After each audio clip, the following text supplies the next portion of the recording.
Hello everyone, কেমন আছো তোমরা? আমি তো খুব ভালো আছি।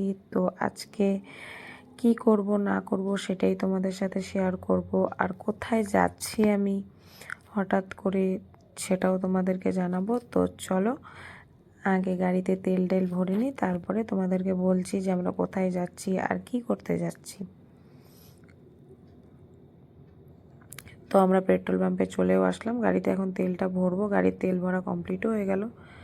তো এই তো আমরা যাচ্ছি এখন।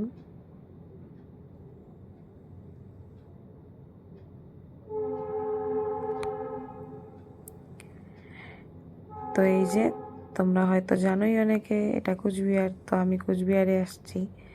আর কুচবিহারে কেন আসলাম তার কারণ হচ্ছে আমার দাদার মেয়ে হয়েছে, আমাদের ঘরে লক্ষ্মী আসছে। তো এই যে আমরা নার্সিংহোমে চলেও এসেছি। বৌদি কুচবিহারে নার্সিংহোমে অ্যাডমিট রয়েছে।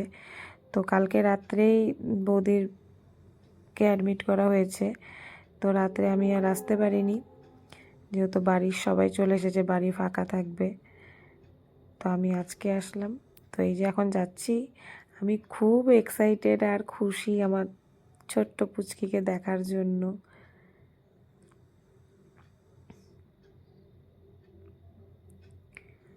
তো ভাইয়ের বউ নিয়ে যাচ্ছে আমাদেরকে। দেখো আমার মুখের হাসি দেখে বুঝতে পারছো আর আমরা কি আমি ছুটতে ছুটতে যাচ্ছি ওকে দেখার জন্য। তো এই যে আমার বাড়ির মা লক্ষ্মী, আর এই যে বৌদি। ও খুব একটা সুস্থ ছিল না, এখনও নাই। তোমরা সবাই ওকে আশীর্বাদ করো ও যাতে ভালো মতো আমাদের কাছে চলে আসে। তো নার্সিংহোম থেকে ওকে দেখে আমি পুন্ডি বাড়িতে আসলাম। আমরা খাওয়া দাওয়া করে বেরিয়ে পড়বো, আমি এবার আসবো ওকে দেখতে।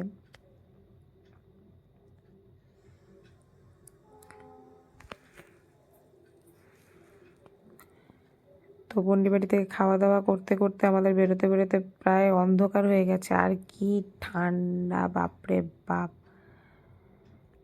তো আমরা এখন বাড়ির দিকে যাচ্ছি। যাওয়ার পথে বানেশ্বরে খুব সুন্দর একটা চায়ের দোকান, খুব ভালো চা হয় এই যে দোকানটা।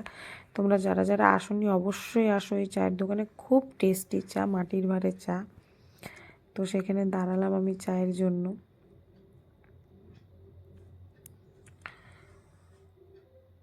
তো এই যে চা খাচ্ছি, আমি চা খাচ্ছি আর বলতেছি আমি মাটির ভাতটা নিয়ে যাবো। আমি ফালাবো কেন বেকার বেকার মাটির ভাতটা।